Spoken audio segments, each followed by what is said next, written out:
I don't know if the news has been broken yet or not, but you're in the world of opening gyms right now. Is that true?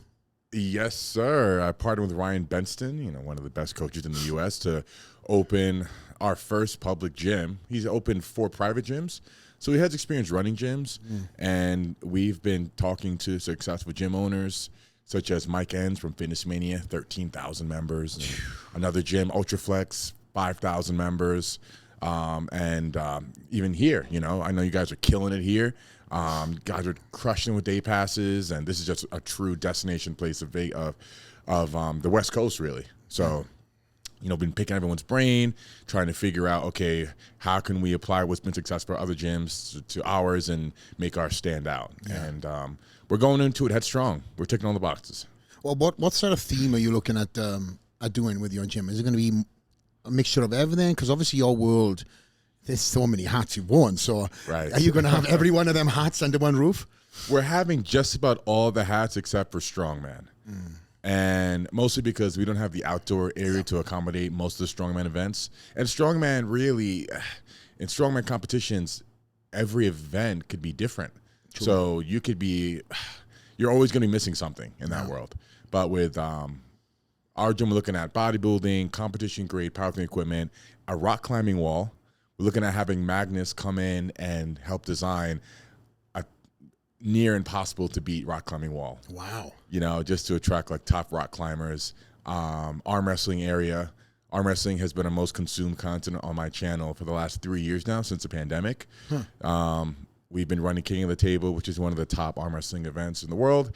And I've gotten to collaborate with the top arm wrestlers such as Devin Larratt, Levon, can't pronounce the last name properly, but Levon, the Georgian Hulk. Big boy. Yeah, he is enormous. Oh, my God. He's just larger than life. His voice is like the deepest I've ever heard.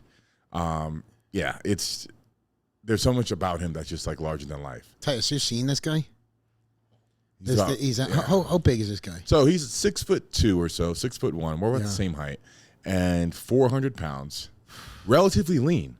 Yeah, relatively lean. I mean, he holds it really well. What's his name? Put him up. Levon.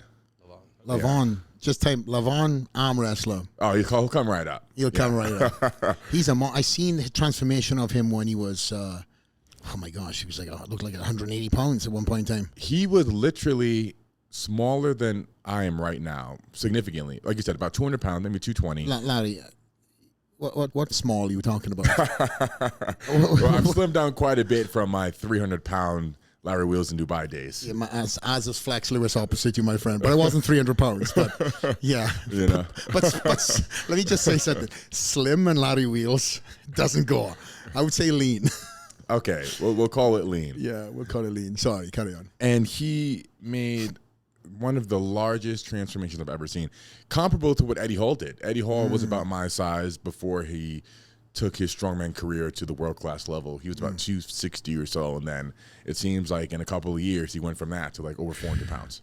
But we've seen what Eddie done to get to that size. Yeah, and it seems like Levon took the same approach, and he just put on literally like hundreds of pounds of muscle, and now he is at the top comfortably, undefeated for years. And yeah, so without getting too off topic, we are involved with King of the Table, and as a result, we collaborate with some of the best arm wrestlers in the world, which has been so much fun because it's such a niche sport. And I think general conception of arm wrestling is that it's all technique, but really it's strength in muscles such as your pronator and your wrist rise and areas of your form that no one but arm wrestlers train. So that's where arm wrestlers have that unassuming strength, where you can look at an arm wrestler that's a full-time arm wrestler, doesn't do any other discipline, and not know by looking at them how good they are, unless you know the sport and you can look at their form and tell, okay, that's an arm wrestler's arm. What kind of telltale signs would you, because obviously people look at my forearms, right, and they're like, oh my God. Now, would you look at me and go, oh, yeah, I see something or not? It's no compliment. I'm not fishing for one, but forearms are obviously something I've got compared to other people, right? But is this a arm wrestler forearm, or am I lacking? Can you see the what I'm lacking? Yeah, so wow, those forearms are nuts, but you're missing the wrist thickness. So arm wrestlers it's like a tube. It just goes from the wrist down to the elbow. It's like one size, so here is very developed, right. But then so is here as well. Interesting. And you wouldn't think you can put on size on your wrist, but they do. And world-class arm wrestlers, their wrists are just thick, thicker than any other athlete in the world. And that's a telltale sign. Not so much the forearm, because lots of athletes have very developed forearms. Maybe it's genetic, maybe it's just as a result of doing their sport, but arm wrestlers have a developed wrist, and only arm wrestlers have that. And again, like they just train muscles in their forearm that no one else trains. So that's why when I first got into arm wrestling 3 years back, I was getting beaten by a girl. So Alex Toprow's girlfriend, a world-class arm wrestler, his girlfriend also arm wrestles at an elite level.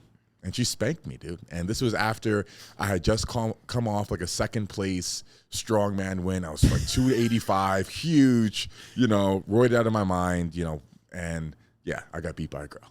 And I legit was trying. Maybe she caught me off guard, but I tried to stop the pin and she still pinned me. Wow. So it just goes to show, technique, sure, it is important, but really it is just being strong, but in the right area. You mentioned the girl. Was that the key to the door that kind of got you into arm wrestling?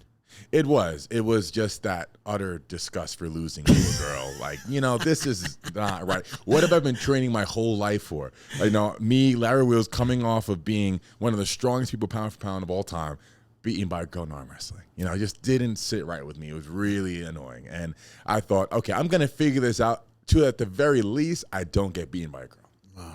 Yeah. I know you took that journey really seriously because obviously I follow certain people of interest, mindset. You are one of them athletes who have truly put yourself into so many different sports, put that hat on and try to learn and like I said, throw yourself into the deep end whilst putting it on YouTube and educating not only your fans, but also showing your pitfalls as well as your new PRs. I give you all the roses for that. That's very commendable because you're truly showing the journey of starting to finishing. And with arm wrestling, I just remember you going from, I remember you jumping on a plane. You go to Europe or something at one point in time. I just remember going back. You went to some arm wrestling event, in the middle of nowhere, and yes. you just threw yourself into this tournament. Yes, sir. Yes, that's right. Yeah, 100%. Yeah. Well, how did that happen? Well, I entered a few tournaments while I was in Dubai, a couple being in Dubai itself, a couple here in the States. And yeah, it's just humbling, and the first, I think 2-3 years of a sport, you're just in that learning curve, luckily I haven't had any injuries with arm wrestling. I'm sure eventually if I'm pushing my limits, it's going to happen. So is the nature of just pushing your body to the limits. You have to find those limits, and you're going to hit a roadblock eventually, but I haven't hit that limit yet. Right. That's for sure. With Strongman, I definitely hit it, tearing my bicep, permanent injury, lifting the Atlas stones, and I had a couple other small injuries doing Strongman, and that's when I realized it wasn't for me.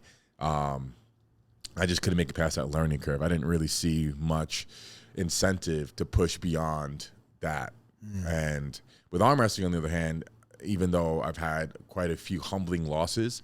For example, there's like an Indian guy, Rahul Panikkar. He's about 5'4", maybe 140 pounds soaking wet, and he beat me, and it's just, losses like that, Alex Toprow's girlfriend, losing to him, I was losing to her, losses like that just really got me motivated to learn the sport because it was just fascinating. Like, how could I have a 600-some pound bench and whatever and not have that applicable to arm wrestling at all, So I want to learn that. It was just very interesting.